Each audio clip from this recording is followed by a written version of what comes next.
Mesdames, Messieurs, bonsoir et bienvenue aux 20h de la télévision du Burkina. Les titres de votre journal.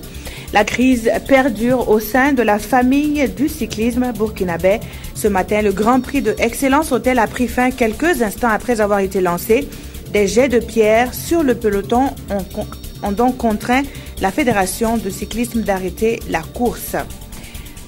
Dans la perspective d'un Hajj réussi, les agences d'organisation du pèlerinage 2015 à la Mecque outillent des guides pèlerins.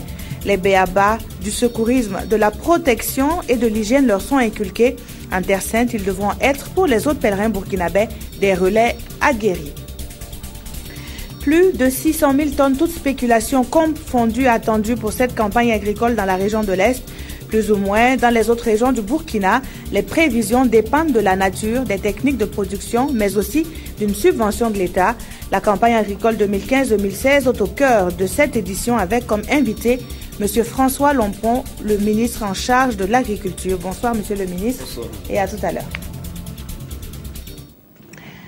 Quelques instants après avoir été lancée, la course du Grand Prix cycliste Excellence Hôtel a été stoppée. Et pour cause des jets de pierre sur le peloton ont contraint la fédération d'arrêter ce qui devait être la première compétition cycliste depuis les incidents du 5 juillet dernier. Explication, Ibrahim Sombier et Mahamadi Wena. La démission des responsables de la fédération du cyclisme. Sinon, les coureurs aussi ne feront plus de compétition sur l'avenue Charles de Gaulle. Et cette menace du 24 juillet dernier a eu raison de la toute première course organisée ce matin sur le boulevard Charles de Gaulle par la Fédération burkinabé de cyclisme. De la crise, le Grand Prix Excellence Hôtel s'est arrêté au deuxième tour de piste sur 29 tours prévus. Et la raison est due à des lancers au lance-pierre d'un supporter sur le peloton. Quand j'ai discuté la prime, sincèrement, quand je suis approché de la prime seulement, je voyais quelqu'un qui arrêtait avec un lance-pierre.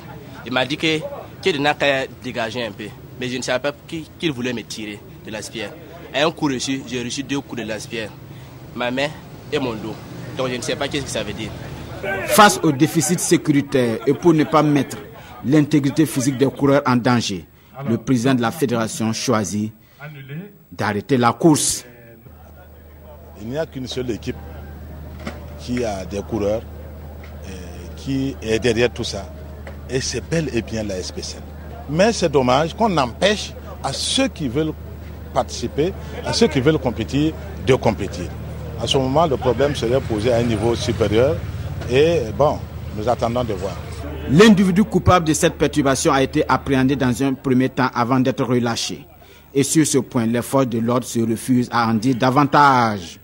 À noter que sur les 12 clubs de Ouaga, seuls 5 ont répondu à l'appel de la fédération ce matin. Nous reviendrons plus en détail sur cet incident à la fin de ce journal au cours de notre rendez-vous dominical avec le service des sports. Mais avant, la campagne agricole dans la région de l'Est qui présente une assez bonne physionomie. Les prévisions sont à tendance normale, nous disent les techniciens. La région a été la dernière étape d'une tournée nationale entamée depuis le début de la semaine par le chef du département de l'agriculture. Le point avec Désiré Ilboudo, Joël Tendambiga et Ismaël Issaka Souleymane Diallo.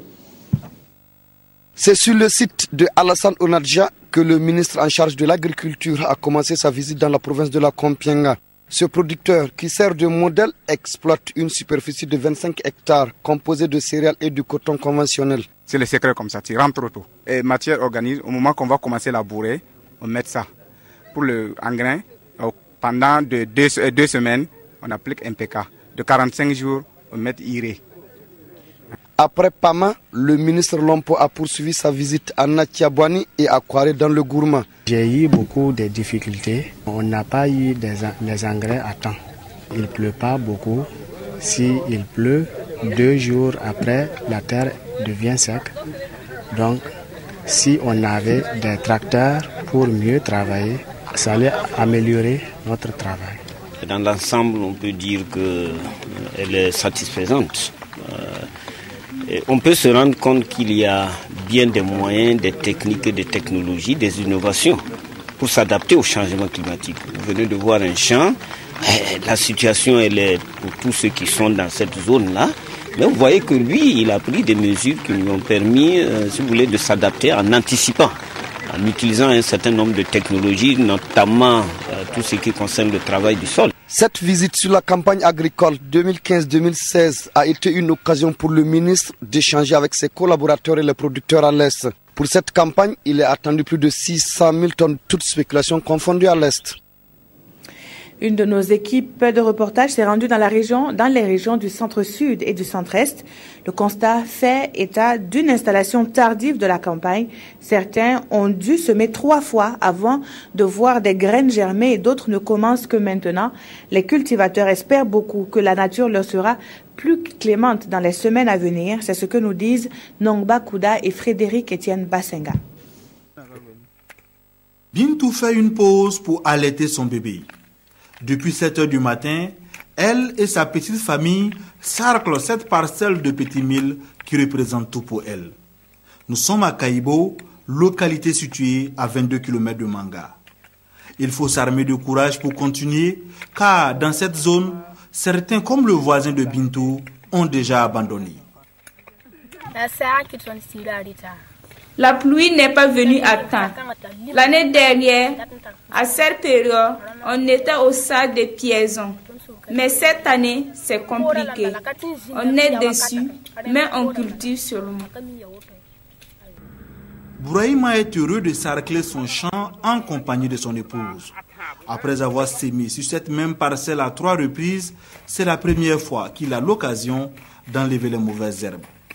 Cet habitant de la commune de Nobéré dans le Zumwego dit pourtant avoir ajouté de l'engrais à chaque fois.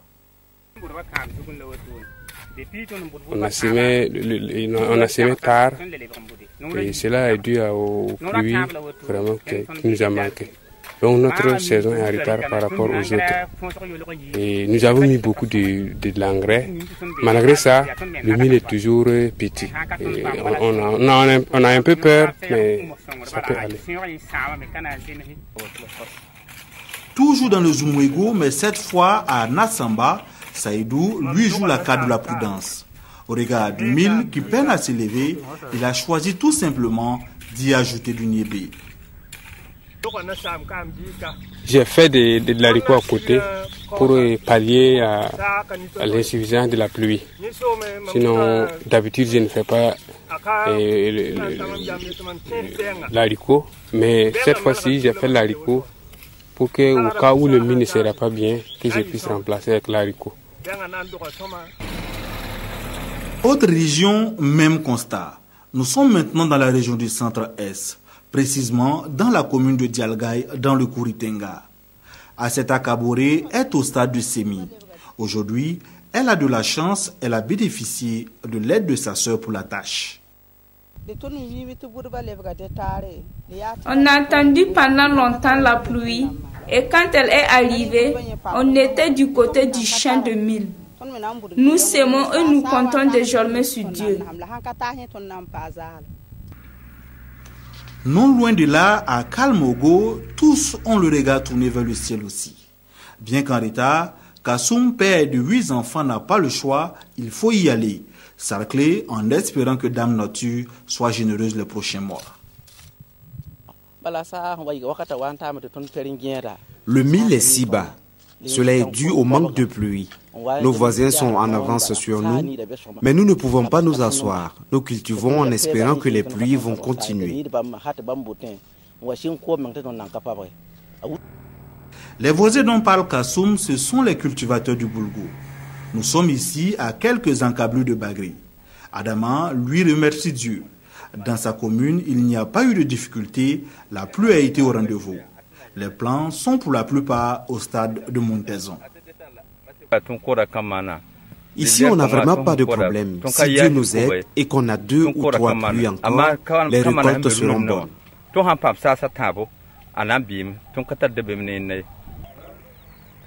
Tout n'est donc pas noir. Dans ces 2 régions, certains champs sont à un stade raisonnable. Toutefois, le mois de septembre devra être pluvieux pour que la saison soit bonne dans le centre-est et dans le centre-sud. Depuis quelques années, l'État burkinabé a entrepris de subventionner et de distribuer des semences de variétés améliorées et d'engrais. Cette opération annuelle se fait attendre dans la région du Centre-Nord. C'est ce qu'a pu constater notre équipe de reportage sur place. Les acteurs ne cachent pas leurs inquiétudes face à cette situation. Précision, Konsun Koulibaly et Dramandadia.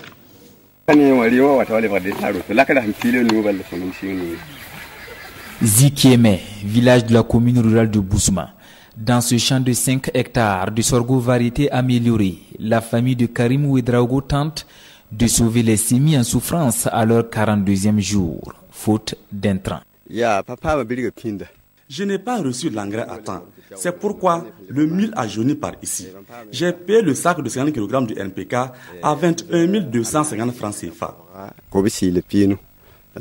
Les intrants subventionnés par le gouvernement tardent à venir cette année, ce qui est source d'inquiétude pour de nombreux producteurs de la région du Centre-Nord. Au niveau des Kaya, on ne peut pas parler beaucoup, mais l'État, on en prend les distributions cette année, mais j'ai eu les problèmes. Parce que jusqu'à présent, il n'y a pas d'engrais.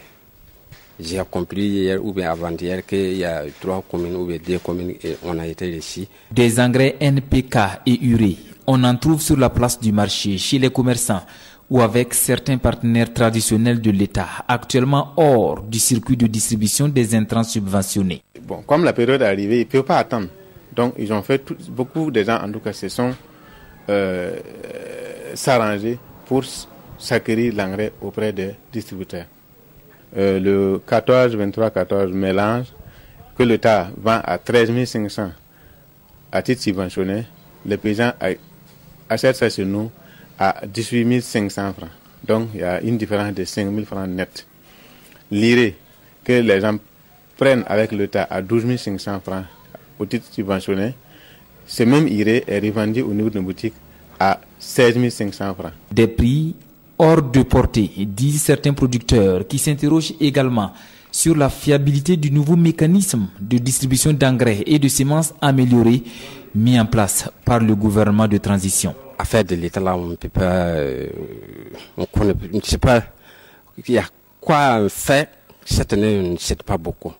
Je sais que les gens, ils veulent les semences améliorées, mais l'État ne te donne pas cette année. Autant de préoccupations qui risquent de porter un coup sur les résultats attendus au terme de cette campagne agricole 2015-2016. Monsieur le ministre, bonsoir. Bonsoir. Vous venez d'achever une tournée nationale dans le cadre du suivi de la campagne agricole 2015. Alors, le bilan que vous établissez, est-ce qu'il est positif?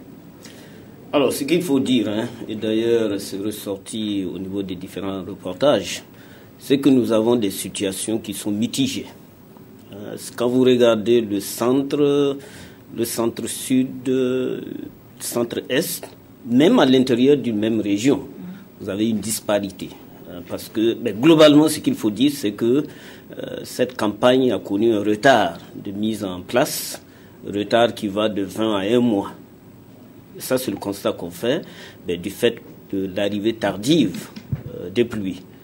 Et d'ailleurs, c'est une situation qui était prévue, parce que nous avons une organisation au niveau sous-régional, sahélienne et ouest-africaine, qui fait des prévisions. Mais ces prévisions doivent être, si vous voulez, mieux précisées, avec des suivis hebdomadaires et puis décadaires. Donc globalement, on peut dire qu'il y a des situations où nous pensons qu'effectivement, si les pluies vont jusqu'en fin septembre, nous devrions pouvoir assurer une bonne production agricole. Alors, vous avez tantôt parlé justement de la maîtrise de cette saison pluvieuse qui s'est installée tardivement ici au Burkina. Est-ce qu'on ne pouvait pas justement anticiper pour pouvoir... Quelles sont les anticipations qui étaient peut-être prévues pour juguler ce manque de pluie-là? Alors, il y a des anticipations. Par exemple, vous savez qu'au Burkina, nous avons ce qu'on appelle le programme SADA, qui aurait pu, si vous voulez, à travers donc le bombardement des nuages, faire en sorte qu'on puisse, j'allais dire, semer à temps. Oui. Mais il y a eu un certain nombre de problèmes. Peut-être qu'on pourra revenir en détail sur cette question. Parce que depuis 2013-2014, le budget alloué à l'opération Saga a baissé de façon drastique. Pour cette année, nous étions à, on va dire, 125 millions, ou des besoins qui tournent autour de 300 à 400 millions. Et donc nous avions déjà entrepris des démarches auprès donc, de certains partenaires techniques et financiers pour voir comment est-ce qu'on pouvait, si vous voulez, pallier à la situation. Mais ce qu'il faut dire, c'est que effectivement, du point de vue pluviométrique, depuis le mois d'avril, mai, juin, nous n'avons pas reçu de pluie. Et quand c'est comme ça, c'est difficile d'anticiper. Mais par contre, dans les zones où il y a eu ces pluies, qu'on peut dire, qui vont permettre de semer, il y a des gens qui ont anticipé.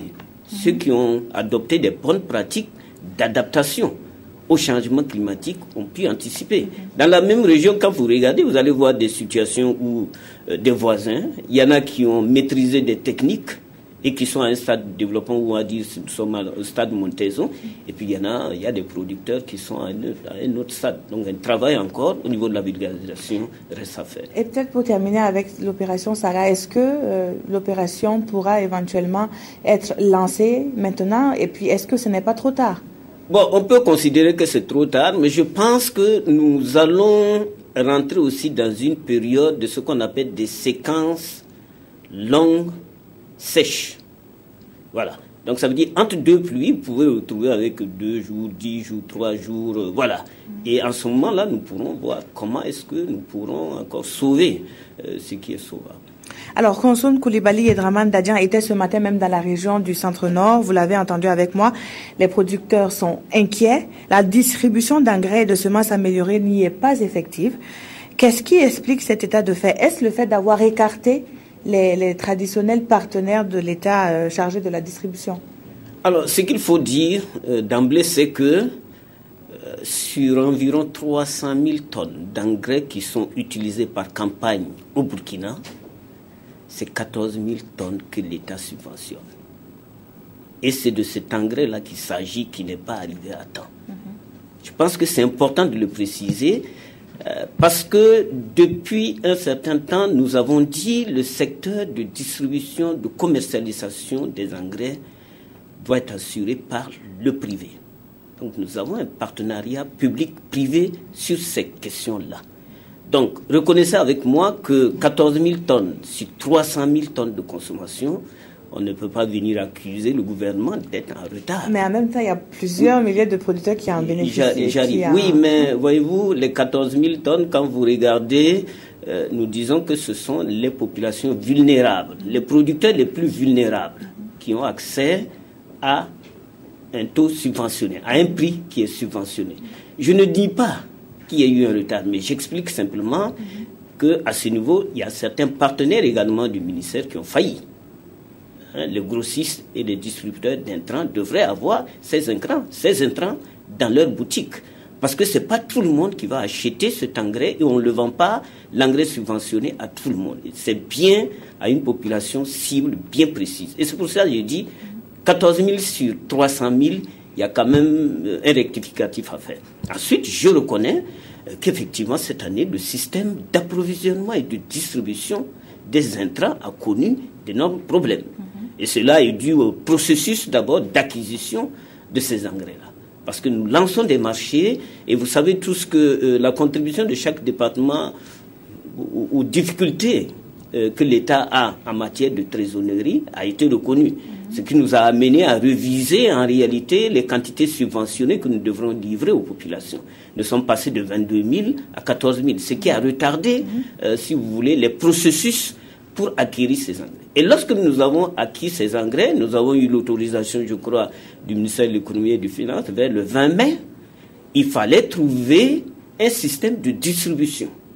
Parce que le fournisseur devrait fournir uniquement l'engrais et il revenait à un autre, si vous voulez, à un autre marché de transporter ces engrais jusqu'au niveau des régions.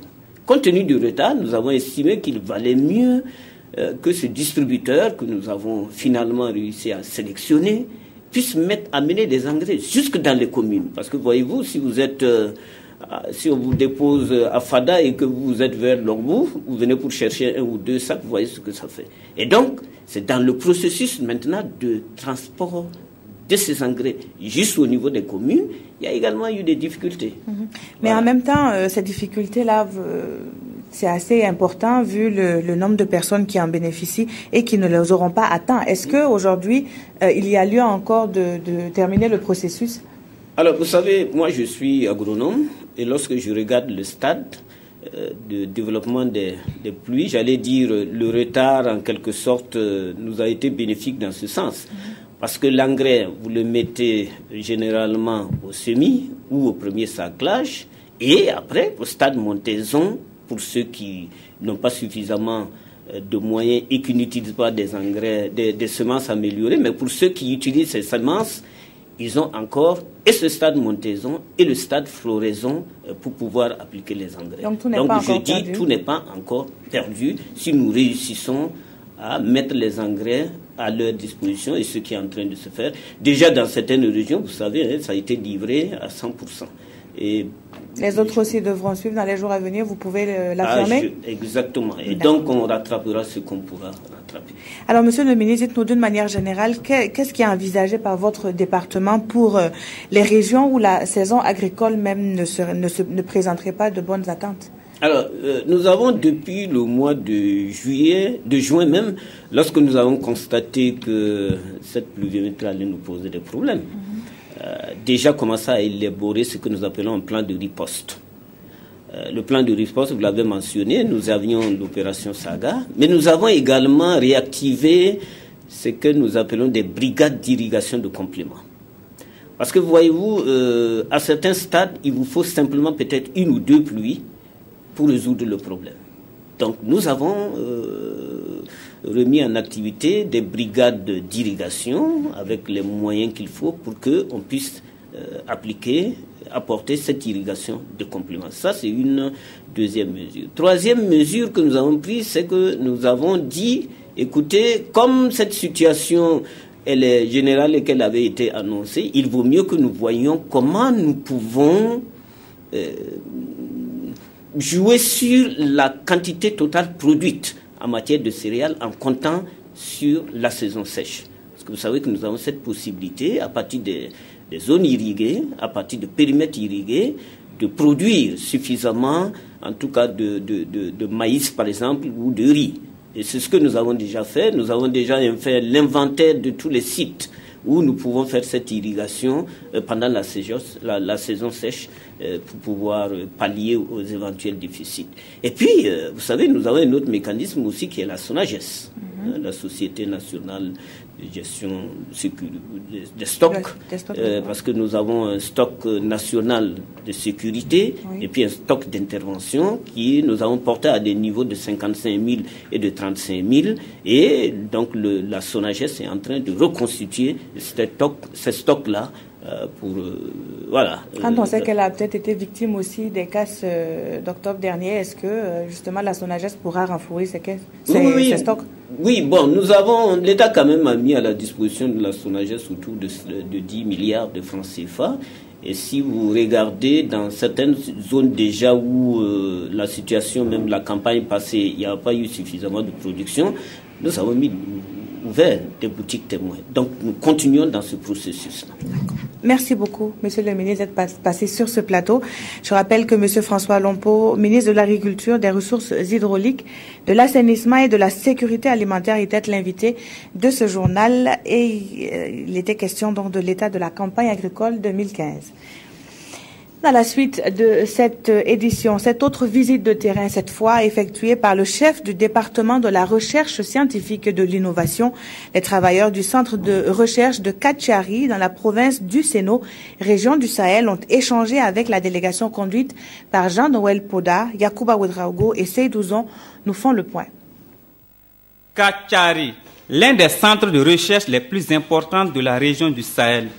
C'est ici que le ministre de la Recherche scientifique et de l'innovation a choisi de se rendre.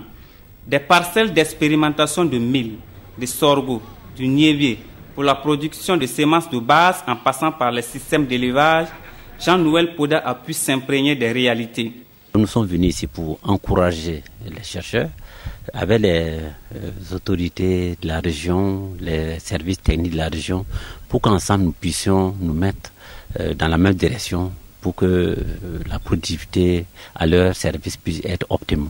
Si ici, les chercheurs ont un effort très important en termes d'initiative, force est de constater qu'ils sont confrontés à des difficultés majeures. C'est du moins ce qui ressort de ces échanges. Des difficultés vraiment très urgentes que nous venons de poser, telles que le manque de matériel roulant, véhicules et matériel agricole. Nous avons aussi le manque de personnel, le personnel d'appui, personnel technique et chercheurs. À toutes ces doléances, le ministre explique que les solutions sont à plusieurs paliers, celles relevant de l'INERA, du CNRST, mais aussi de son département. Il dit avoir pris bonne note et promet de trouver solution aux doléances les plus pressantes exprimées. Dans les régions de l'Est et du Centre-Est, les forces vives ont pu mesurer la place de choix qu'elles occupent dans la transition en cours. Avec le ministre en charge de la communication, tout presque a été passé en revue. Les échanges ont aussi porté sur les élections à venir. Le point de cette sortie avec Clarisse Nikiema et Wenlamita Roger Bembamba. Les objectifs et le bilan de la transition, la citoyenneté et le sens du vote, le respect des valeurs démocratiques, gage de paix et de cohésion sociale au Burkina Faso, autant de thèmes qui ont été développés par le ministre en charge de la communication et sa délégation au cours de sa sortie dans les régions de l'Est et du Centre-Est. C'est un exercice de redevabilité. Il faut rendre compte en tant que la population ce que nous avons fait jusqu'à présent. Et on a eu la chance donc d'avoir un public qui s'est déplacé massivement, comme vous l'aurez constaté, pour venir écouter ce qui a été fait et aussi nous expliquer évidemment un certain nombre d'éléments qu'ils aimeraient qu'on prenne en compte d'ici la fin de la transition. Des échanges qui ont satisfait les participants. Nous allons déjà sur cet exercice-là qui n'arrive pas souvent, mais aussi on a constaté que malgré les difficultés, quand on connaît les conditions dans lesquelles ce gouvernement de transition a été mis en place, on voit vraiment que nous avons beaucoup fait. Nous avons été édifiés parce que tout ce qui est dit, ça va dans le sens vraiment de notre vision des choses. Ces échanges ont permis aux participants de savoir qu'ils doivent confier la gouvernance du pays à des hommes capables d'instaurer la vraie démocratie. Dans une démocratie, si les citoyens ne participent pas, cela affecte la légitimité des institutions. Il est donc extrêmement important que les électeurs se mobilisent. Nous avons insisté sur le fait que les électeurs doivent véritablement mettre l'accent sur la qualité des offres électorales. Cette véritable démocratie ne saurait s'instaurer que par l'incarnation de bonnes valeurs. Les parlementaires des partis de l'ex-majorité estiment pour leur part que la transition s'est donnée de trop grandes ambitions. Les conclusions des journées parlementaires du groupe Alliance pour la République et la démocratie tenues à Koudougou ont également porté sur un appel, celui d'une baisse de tension liée aux candidatures pour les échéances à venir. Amado Ilboudo et Jacques Lamissa Tarpaga. Pour le groupe parlementaire Alliance pour la République et la démocratie, composé des partis de l'ex-majorité, la transition au Burkina Faso connaît des mythes et des réalités. Un bilan dressé au cours des premières journées parlementaires du groupe à Koudougou. Le fait d'avoir, dans une transition, consacré une limitation du nombre de portefeuilles ministériels, le fait d'avoir consacré dans la charte la nécessité, sinon l'obligation que le gouvernement comporte un pourcentage de jeunes et de femmes, c'est une avancée. Les points d'interrogation, c'est qu'on s'est demandé si la transition n'a pas trop embrassé pour finir par mal étreindre. Les députés de l'ex-majorité constatent aussi une remontée de la tension autour des candidatures aux prochaines élections. Ils préconisent donc une attitude à adopter par le Conseil constitutionnel.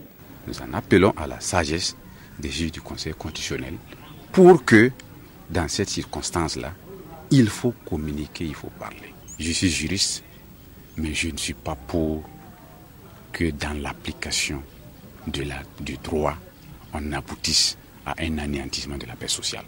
Il reste 2 mois à la transition pour venir à bout de ces chantiers. Le Conseil national de la transition entend pour cela accélérer son rythme de travail et les députés de ce groupe parlementaire appellent le gouvernement à suivre le pas.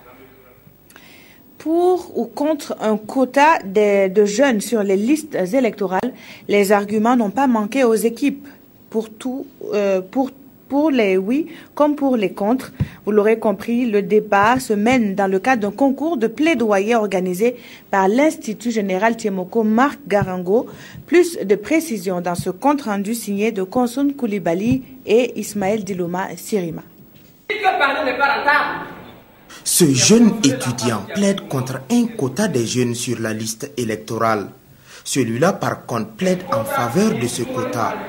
En 25 minutes maximum, les représentants des 4 équipes qui participent à ce concours de plaidoirie présentent chacun des arguments pour défendre leur position et aussi pour convaincre le jury. L'objet de notre plaidoirie aujourd'hui, c'est d'accorder une place à la jeunesse qui, au matin ou au soir du 30 et 31 octobre, sont ceux-là même qui ont été au devant de la lutte.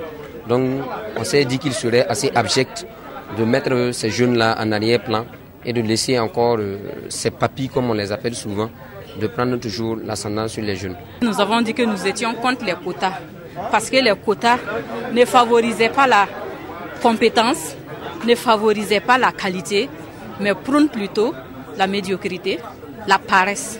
À la fin de toutes les plaidoiries, c'est l'équipe Piment qui a reçu le trophée du vainqueur. Je pense que les différentes équipes ne se contredisent pas. Il s'agit simplement de veiller à ce que, même si on met en place des quotas, que cela ne soit pas perçu comme une prime, je dirais, à la médiocrité. C'est attirer l'attention sur le fait que le quota n'est qu'une mesure transitoire qui permet d'impulser la participation. L'Institut général Tiemoko Marc Garango espère, à travers ce concours de plaidoirie, amener les jeunes à s'intéresser davantage à la politique. Eux sont fondamentalement pour un meilleur positionnement de l'enseignement supérieur dans les politiques nationales. L'Union générale des étudiants burkinabés a achevé son 27e congrès avec le renouvellement de son bureau. Le point avec Mokhtar Ouedraogo et Amandine Lalsala. Patrice Zouenga dirige désormais le comité exécutif de l'UGEB, l'Union générale des étudiants burkinabés, et cela pour un mandat de 2 ans. Ainsi, on a décidé le 27e congrès ordinaire du syndicat étudiant porté sur les fonds baptismaux il y a de cela 55 ans. L'ensemble des sections se sont battues à chaque fois les intérêts des étudiants. Vous avez en mémoire les luttes de la Nebouara au niveau de Ouagadougou, de leurs corporations telles que celle de la science et de la santé, les luttes au niveau de Bobo, de Koudrou et autres. Et l'un des principaux problèmes reste la suspension du système licence, master, doctorat dans nos universités. Les congressistes ont mené la réflexion sur les voies et moyens de redynamiser l'UGEB, la perspective étant un engagement plus accru sur le front de la lutte pour l'amélioration des conditions de vie et d'études dans les universités du Burkina. L'ombre de Dabo Boukari a également plané sur ce congrès, sous la forme d'une pièce de théâtre en hommage à cet étudiant de 7e année de médecine disparu dans les conditions obscures en mai 1990. Et le gouvernement de transition a été interpellé afin que la lumière soit faite sur cette affaire et que justice soit rendue à Dabo Boukari. On en vient à cette formation qui se tient à Ouagadougou sur initiative des agences chargées de l'organisation du pèlerinage à la Mecque. À l'endroit des guides pèlerins, des notions de secourisme, de protection et de promotion de l'hygiène sont enseignées. Les enjeux de cette formation avec Abdoulaye Savadogo et Albéric Bationo. Ces 120 encadreurs de pèlerins sont à l'école de l'organisation du Hajj 2015. Ces encadreurs ont la charge d'accompagner et d'assister les pèlerins d'ici à la Mecque et à Médine. Et pour qu'ils réussissent leur mission, la coordination des agences d'organisation du Hajj et de la Oumra est soucieuse de les outiller. C'est dans ce sens qu'elle a organisé cette formation. Il s'agit pour nous de leur donner une formation sur au moins 3 thèmes qui ont été retenus. Le rôle de l'encadreur, la santé, hygiène et les premiers gestes qui sauvent. En plus de ces modules, les encadreurs de pèlerins ont appris le B.A.B.A. du secourisme grâce au concours de la Brigade nationale des sapeurs-pompiers. J'ai appris vraiment, réellement comment, en tant que délégué, aller prendre vraiment soin des pèlerins, comment leur donner vraiment une satisfaction. Première du genre, la coordination nationale des agences d'organisation du Hajj entend innover afin d'éviter les mauvaises critiques. Nous nous sommes rendus compte que chaque année, il y a des récriminations contre les encadreurs. De façon générale, il y a des pèlerins qui disent qu'ils ont fait tous les séjours, ils n'ont pas vu d'encadreur. Et donc, cette formation vise essentiellement à voir dans quelle mesure nous pouvons rompre avec cela. Le premier vol du pèlerinage est prévu pour le 17 septembre prochain. Et selon les organisateurs, tout est en bon ordre pour que le Hajj 2015 se passe bien. Notre rendez-vous hebdomadaire avec la rédaction du service sport à présent, et c'est Jérôme Tiendrebego qui s'y colle ce soir. Bonsoir. Bonsoir Peggy Ouedraogo. Alors nous avons vu au début de ce journal une course cycliste interrompue. C'est dire que la crise au sein de la fédération est aussi profonde qu'on peut l'imaginer. Oui, comme Mahamadou Ouena l'a dit dans son reportage, il n'y avait que 5 clubs qui ont pris part à cette course sur 13 que compte la capitale Ouagadougou. Ensuite, la semaine dernière, il y a Salfo Bikenga qui nous a contacté pour dire qu'il mettait fin à sa carrière de coureur professionnel. Donc ça pose problème, ça suscite des interrogations. Et depuis que la crise a commencé, il y a déjà 3 démissions que le bureau exécutif a enregistrées. Il s'agit dans un premier temps de Seni Ouedraogo, qui est le trésorier général de la fédération. Ensuite, le colonel Richard Pakotogo, 4e vice-président. Et rien que vendredi passé, le monsieur Gabriel Zongo, premier vice-président, alors qui a rendu le tablier. Ça fait un peu trop pour ce bureau-là. Et c'est regrettable, d'autant plus regrettable que le mandat en cours s'achève en 2016. Et surtout, Peggy, il faut s'inquiéter surtout pour le prochain Tour du Faso. On se rappelle qu'en 2014, il n'y avait pas eu de Tour du Faso pour fête d'Ebola. On se réjouissait quand on a dit que cette année, ça allait se tenir. Mais avec cette crise, on s'inquiète un peu. Alors, wait and see alors. Wait and see. Les étalons locaux se sont produits ce soir à Niamey et cette fois, nous parlons football. Voilà, c'était du côté du stade Séni Kounché de Niamey, comme vous l'avez dit. 2 buts partout, les étalons ont mené au score avant d'être rejoints. C'est le 3e match nul de Drissa Malo Saboteur à la tête donc des étalons locaux. Les 2 premiers étaient soldés par 0-0. Ce soir, il y a 2 buts, mais en même temps, les étalons locaux ont encaissé 2 buts. Il n'y avait pas de journalistes sur place, mais l'équipe rentre demain et Saboteur nous a promis d'être sur notre plateau du magazine des sports demain et ce sera avec Ruth Bini Ouattara. Et puis, Jérôme, il y a quelque chose à dire sur le karaté? Mais avant, il faut peut-être continuer avec le football pour dire que les Salitas, c'est un centre de formation qui a remporté donc l'édition 2015 du tournoi international des centres de formation en battant COSAF sur la plus petite des marques. Et il y a Guénotre qui a dévoilé sa liste de 24 que nous n'allons pas pouvoir donner ici compte tenu du temps, mais que nous allons donner demain au magazine des sports. Et karaté, pour terminer, comme vous l'avez dit, l'Épervier Club Sankukai a remporté la 4e édition de la Coupe de l'ambassadeur du Japon. Cette coupe a été une compétition pour permettre aux 7 étalons karatéka qui partent demain matin pour le Cameroun en préparation pour des Jeux africains Brazzaville 2015 d'avoir de la compétition. C'est déjà quelque chose d'assez intéressant que nous verrons demain en détail dans le magazine des sports. Et ce sera à partir de 21h. Merci à vous, Jérôme, pour toutes ces informations et merci à vous, chers téléspectateurs, d'avoir suivi ce journal. Très bonne suite de programmes sur la RTB. Je vous retrouve tout à l'heure pour l'édition synthèse.